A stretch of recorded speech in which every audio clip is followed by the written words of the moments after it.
So what's your documentary about? Catcalling? He made the cake and he got it all ready, and then he's walking out the door, and he basically said instantly, the minute he started walking by different people, it was just very awkward. Like they were staring, some of them were kind of ogling, some of them were salivating, because it was just an uncovered cake that was getting ready to basically be served at the party.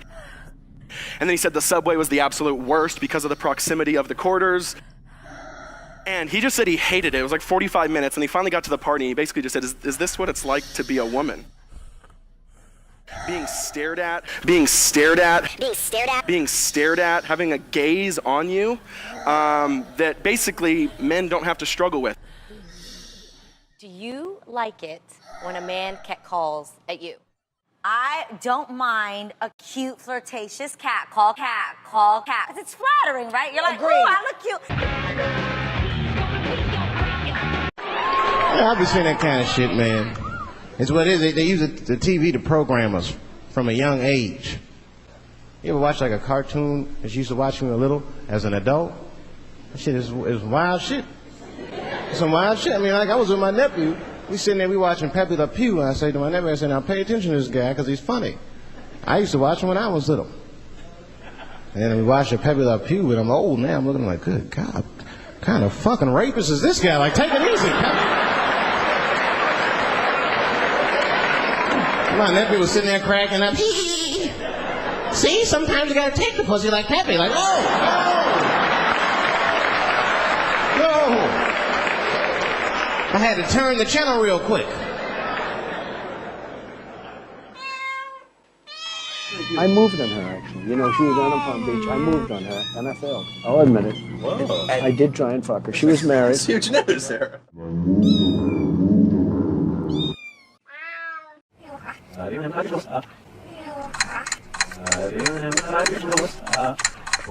what's your documentary about?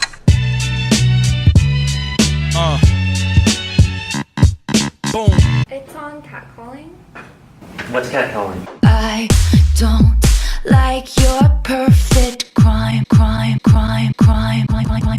Oh, look what you made me do. Look what you made me do. Catcalling, are you familiar with the phrase? What the hell does that mean? Oh, Lord Jesus. They trying to call for the kitty cat. Right now, I want to talk to you about a boy named Emmett Till. You may have never heard of him. Think of Emmett as a kid who may be like you or someone you know. He loved to have fun and run around in his hometown of Chicago. Emmett was just a normal little boy who lived with his mom and dad in the Northeast. He was very smart. They also described him as very outgoing and willing to talk to people. In 1955, Emmett was 14 years old. That summer, Emmett got a chance to go down and visit with his family in Money, Mississippi. Now, in 1955, things were completely different in Mississippi. Back then, black people were not treated well at all. They were not allowed to be in the same places as white people or even talk to them. This really worried Emmett's mom. When you hear some guy harassing a woman on the street and you think, would they say those disgusting things to their own mother? The answer is yes, and the results are spectacular. Legendary Peruvian athlete Natalia Malaga identified known catcallers in Lima. Qué rico calzón. And even though the results are predictable, they're so satisfying. The moms tear into their good-for-nothing offspring. And when he tries to blame it on the way she's dressed, she gets really angry. Making her so mad, she tears off her wig and throws it at his feet. Do you think that men who do not perpetrate this particular type of harassment have any idea that women put up with this on a regular basis? Men do not know this at all.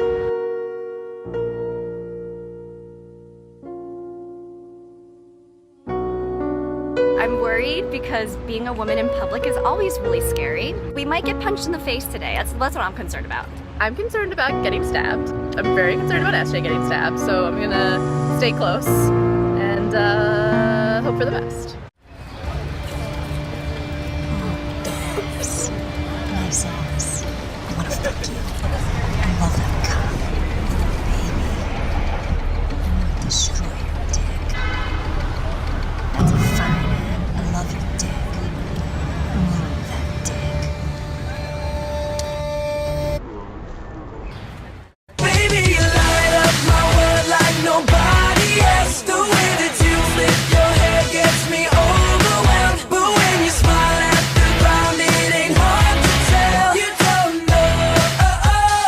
grab him by the pussy.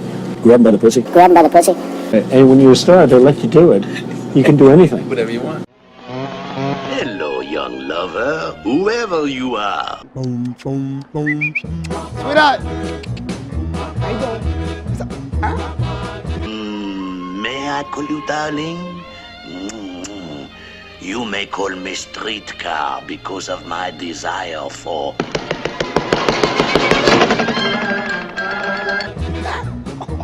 I just got this. Listen, if you're underage, like that girl could be underage, I won't catcall her. But she's beautiful. She's cute with the red hair. Right? Excuse me, how old are you? That's weird. Like, he looked a lot older.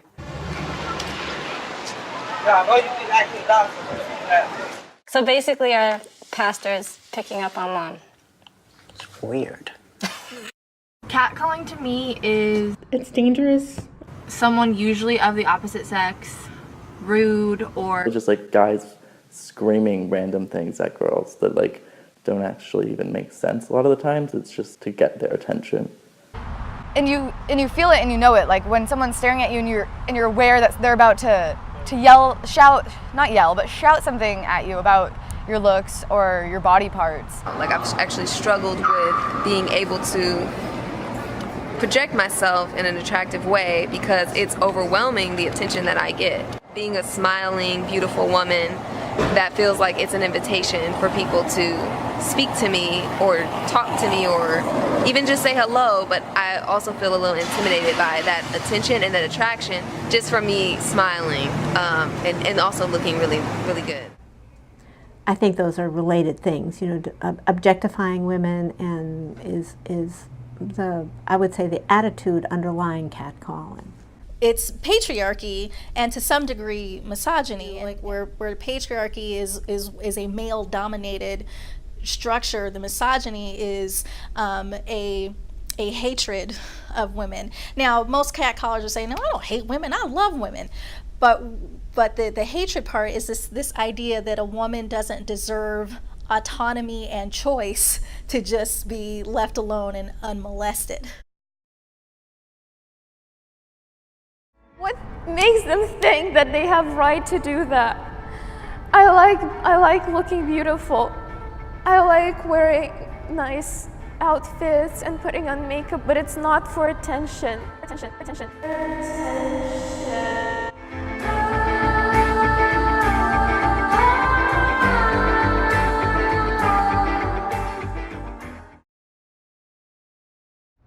So the first incident happened when I was walking home from work. I was walking down La Brea and was about to cross Sunset, and I was standing at the lights.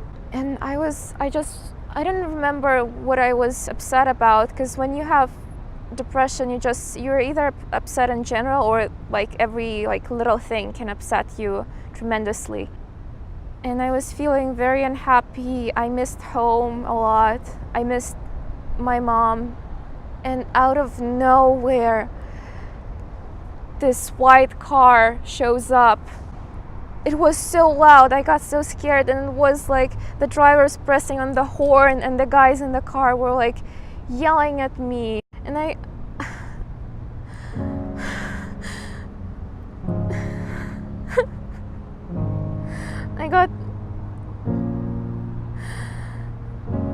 got so scared because, you see, I'm alone on this. I'm alone in this country, and now I get these men who think that they can just make it worse. And then I walked home. I didn't even turn on the lights. I felt like shit. I felt like crap. And I started feeling so useless. Like, who am I? Exactly, who am I? Was I just born to be treated like that? Is this it?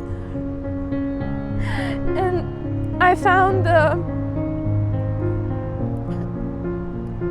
suicide hotline phone number.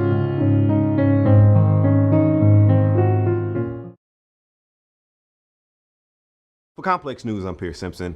In 1955, Emmett Till, a 14-year-old black boy, was lynched for whistling at a white woman. I want a diamond ring, I want some bracelets and everything. Daddy, you better get the best for me. Hey, Daddy, when I look so Carolyn Bryant Dunham, the now 82-year-old white woman who said Till made verbal and physical advances, spoke with Timothy Tyson, the author of The Blood of Emmett Till, claiming that she feels tender sorrow for Mamie Till Mobley, Emmett Till's mother.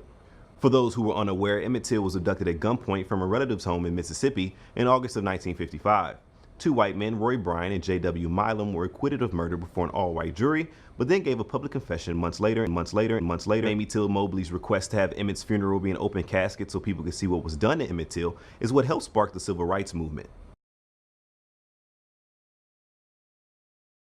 Sacred bear woman. She is a bear ripping through the empty hearts of greedy men.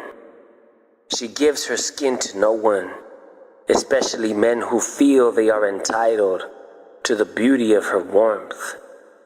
In the factory, she is more than a woman. She is the essence of creation, wandering in the flames of feminine shadow. Her body is the mirror of protection, the birth giver of seed, the life taker, the truth yeller, the mother bear that claims this factory as her cave. She feeds her family with this job. There is nothing stronger than her will. She is the one female amongst hundreds of men who will never stop trying to take her skin, just to taste it, then throw it away. But she is wise. She is sacred. She has learned to fight harder than those with no heart and no mind. She is the feminine energy that destroys just as easy as she creates. Nothing can stop her. Her strength is deep inside of us all. She is the bear woman, born to destroy those who take, just for the sake of taking. Well, so if we're going to bring in the Emmett Till, I mean, first of all, the woman lied. He never whistled at her. That didn't even happen. But let's talk about, the definition that I put out before and the power dynamics that are at play. So in a catcalling situation, the woman is supposed to be available. Well, let's add race into the equation. In a white supremacist patriarchal society, a white woman is not supposed to be available to a black man, even though Emmett Till was a child, but not supposed to be available. And so that's what made that particular situation truly violent, volatile, and dangerous. And a simple lie by this white woman cost this child's life.